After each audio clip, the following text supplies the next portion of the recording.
हरे कृष्णा, राधे राधे। अवधूत चिंतन श्री गुरुदेव दत्त। आप सभी को भगवान दत्तात्रेय जयंती की हार्दिक शुभकामनाएं। भगवान दत्तात्रेय का अलौकिक स्वरूप है जिसमें तीनों ईश्वरीय शक्तियां समाहित हैं। उनके 3 सिर, एक शरीर और 6 भुजाएं हैं। भगवान दत्तात्रेय के 6 हाथों में त्रिशूल, डमरू, शंख, चक्र, कमंडल तथा जप माला है। त्रिशूल अहम का नाश करता है, डमरू आत्मा को जगाता है, शंख ओमकार का प्रतीक है, चक्र ब्रह्मांड की तरह है जिसकी कोई शुरुआत तथा कोई अंत नहीं है, इसीलिए वह सदैव अस्थिर है। जाप माला आत्मा को मुक्त करती है। कमंडल में बुद्धिमानी स्वरूप अमृत है। इस तरह भगवान दत्तात्रेय अपने भक्तों को अनंत जीवन मृत्यु के चक्र से मुक्त करते हैं। भगवान दत्तात्रेय के इर्द गिर्द 4 वेद है। उनकी बाजू में खड़ी गाय कामधेनु है। वह भक्तों की इच्छाओं को पूरा करती है। भगवान दत्तात्रेय हमेशा वृक्ष के नीचे निवास करते हैं। यह स्वर्गिक इच्छा प्रदान करता है। भगवान दत्तात्रेय की आराधना बहुत ही सफल तथा शीघ्र फल देने वाली है। वह आजन्म ब्रह्मचारी, अवधूत और दिगंबर है। वह सर्वव्यापी है और किसी भी प्रकार के संकट में अपने भक्तों की सुध लेते हैं। अगर मानसिक कर्म या वाणी से भगवान दत्तात्रेय की उपासना की जाए तो भक्त किसी भी कठिनाई से मुक्ति पा लेते हैं। भगवान दत्तात्रेय अपने भक्तों द्वारा याद किए जाने पर ही उनके सभी दुख दर्द को दूर कर देते हैं। इसीलिए दत्तात्रेय जी को स्मृतिगामी भी कहा जाता है। आइए अब शुरू करते हैं दत्तात्रेय जी की जन्म कथा। एक बार श्री नारद लक्ष्मी जी, सरस्वती जी और पार्वती जी के पास गए और महामुनि अत्रि की पत्नी अनुसुया के असाधारण पतिव्रत धर्म के बारे में बताने लगे और कहा, इस समस्त ब्रह्मांड में देवी अनुसुया के सतीत्व का कोई मुकाबला नहीं कर सकता। इस पर तीनों देवियों के मन में देवी अनुसुया के प्रति ईर्ष्या होने लगी। तीनों देवियों ने देवी अनुसुया के पतिव्रत धर्म को खंडित करने के लिए अपने पतियों को उनके पास जाने के लिए कहा। पहले तो भगवान विष्णु, ब्रह्मा जी और महादेव इस कार्य के लिए राजी नहीं हुए, परंतु अपनी पत्नियों द्वारा विशेष आग्रह किए जाने पर ब्रह्मा, विष्णु तथा महेश ने सती अनुसुया के सतीत्व तथा ब्रह्म शक्ति की परीक्षा लेने की सोची।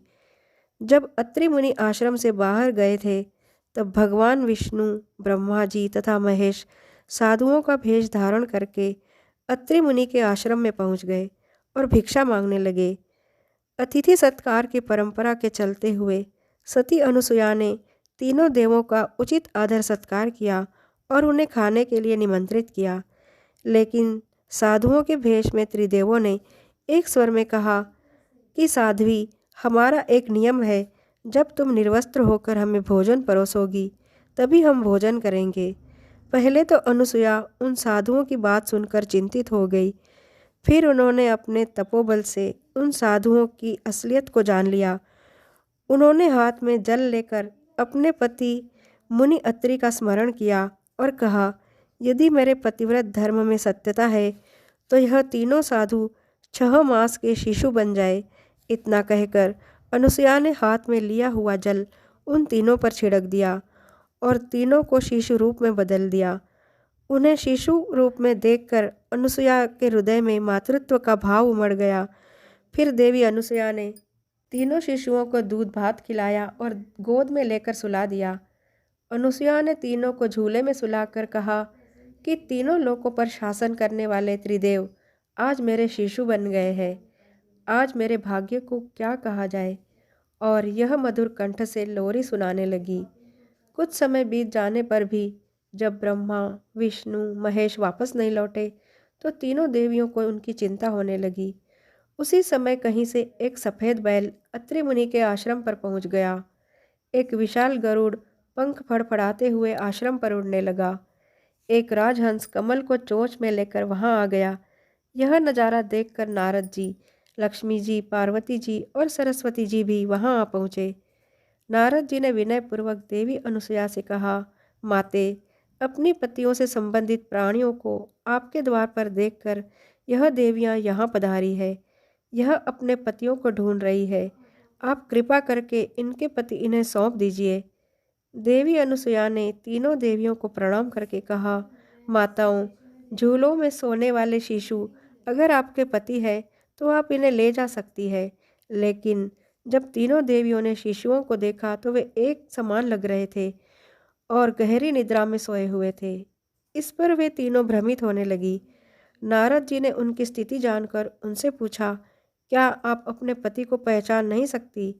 कृपा करके आप हंसी का पात्र न बने और जल्दी से अपने अपने पति को अपनी गोद में उठा लें।